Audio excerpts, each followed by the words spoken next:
Hello friends, ಎಲ್ಲರಿಗೂ ನಮಸ್ಕಾರ. ಶ್ರೀಕೃಷ್ಣ ಕ್ರಿಯೇಷನ್ಸ್ಗೆ ನಿಮ್ಮೆಲ್ಲರಿಗೂ ಸ್ವಾಗತ. ಇವತ್ತಿನ ಈ ವಿಡಿಯೋದಲ್ಲಿ ಶ್ರಾವಣ ಮಾಸದಲ್ಲಿ ರಾಯರ ಆರಾಧನೆಯನ್ನು 3 ದಿನಗಳು ನಾವು ಪ್ರಮುಖವಾಗಿ ಆಚರಣೆ ಮಾಡ್ತೀವಿ.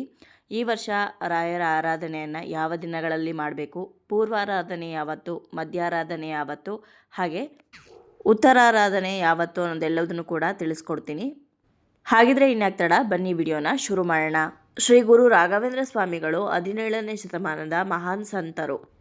ಇನ್ನು ಶ್ರೀ ಗುರು ರಾಘವೇಂದ್ರ ಸ್ವಾಮಿಗಳು ಸಶರೀರವಾಗಿ ಬೃಂದಾವನವನ್ನು ಪ್ರವೇಶಿಸಿದಂಥ ದಿನವನ್ನು ಸ್ಮರಣಾರ್ಥಕವಾಗಿ ಪ್ರತಿ ವರ್ಷ ಶ್ರಾವಣ ಮಾಸದಲ್ಲಿ ಈ ಗುರು ರಾಘವೇಂದ್ರ ಸ್ವಾಮಿಗಳ ಆರಾಧನೆಯನ್ನು ಮಾಡಲಾಗುತ್ತೆ. ಈ ಆರಾಧನೆ ಪ್ರಮುಖವಾಗಿ 3 ದಿನಗಳ ಕಾಲ ನಡೆಯುತ್ತೆ. ಮೊದಲನೇ ದಿನವನ್ನು ಪೂರ್ವಾರಾಧನೆ ಅಂದರೆ, ಎರಡನೇ ದಿನವನ್ನು ಮಧ್ಯಾರಾಧನೆ, ಹಾಗೆ ಕೊನೆಯ ದಿನವನ್ನು ಉತ್ತರಾರಾಧನೆ ಅಂತ ಆಚರಣೆ ಮಾಡ್ತಾರೆ. ಈ 3 ದಿನಗಳಲ್ಲಿ ಎರಡನೇ ದಿವಸ ಅತ್ಯಂತ ಶ್ರೇಷ್ಠ ಅಂತ ಹೇಳ್ತಾರೆ. ಯಾಕಂದರೆ ಈ ಮಧ್ಯಾರಾಧನೆ ಯಾವತ್ತು ನಡೆಯುತ್ತೋ ಆವತ್ತಿನ ದಿವಸನೇ ರಾಯರು ಬೃಂದಾವನವನ್ನು ಪ್ರವೇಶ ಮಾಡಿದ್ರು ಅನ್ನೋ ಕಾರಣಕ್ಕೋಸ್ಕರ ತುಂಬಾ ಪುಣ್ಯವಾದಂತಹ ದಿನ ಅದು ಅಂತ ಭಾವಿಸಲಾಗತ್ತೆ. ಹಾಗೆ ವಿಶೇಷ ಪೂಜೆ ಕೈಂಕರ್ಯಗಳು ಕೂಡ ನಡೆಯುತ್ತೆ. ಇನ್ನು ಅವತ್ತಿನ ದಿವಸ ದೇಶಾದ್ಯಂತ ರಾಯರ ಮಠಗಳಲ್ಲಿ ವಿಶೇಷ ಅಭಿಷೇಕ, ಪಾರಾಯಣ, ರಥೋತ್ಸವ, ಅನ್ನದಾನ ಕೂಡ ಜರುಗತ್ತೆ. ಇನ್ನು ಯಾತಕ್ಕಾಗಿ ರಾಘವೇಂದ್ರ ಸ್ವಾಮಿಗಳ ಆರಾಧನೆಯನ್ನು ನಾವು ಆಚರಣೆ ಮಾಡಬೇಕು ಅಂತಂದರೆ, ರಾಯರು ಬೃಂದಾವನವನ್ನು ಪ್ರವೇಶ ಮಾಡುವಂಥ ಸಂದರ್ಭದಲ್ಲಿ ನಾನು ಇನ್ನೂ 700 ವರ್ಷಗಳ ಕಾಲ ಅಂದರೆ ಈ ಕಲಿಯುಗ ಮುಗಿಯುವವರೆಗೂ ಕೂಡ ಸಮಾಧಿಯಲ್ಲೇ ಇದ್ದು ತನ್ನ ಭಕ್ತರಿಗೆ ಅಭಯವನ್ನು ನೀಡ್ತೀನಿ ಅಂತ ಮಾತು ಕೊಟ್ಟಿದ್ದಾರೆ.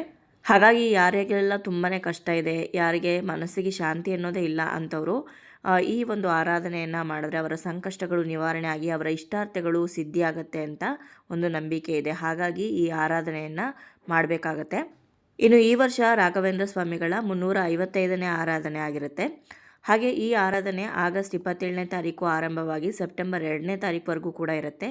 ಆದರೆ ನಾವು ಪೂರ್ವಾರಾಧನೆ, ಮಧ್ಯಾರಾಧನೆ ಹಾಗೆ ಉತ್ತರಾರಾಧನೆ ಈ 3 ದಿನಗಳು ಪ್ರಮುಖವಾಗಿ ಆಚರಣೆ ಮಾಡೋದ್ರಿಂದ ಪೂರ್ವಾರಾಧನೆ ಬಂದು ಆಗಸ್ಟ್ 28ನೇ ತಾರೀಕು ಶುಕ್ರವಾರದ ದಿವಸ ಇದ್ದರೆ, ಮಧ್ಯಾರಾಧನೆ ಆಗಸ್ಟ್ 29ನೇ ತಾರೀಕು ಶನಿವಾರದ ದಿವಸ ಇರುತ್ತೆ.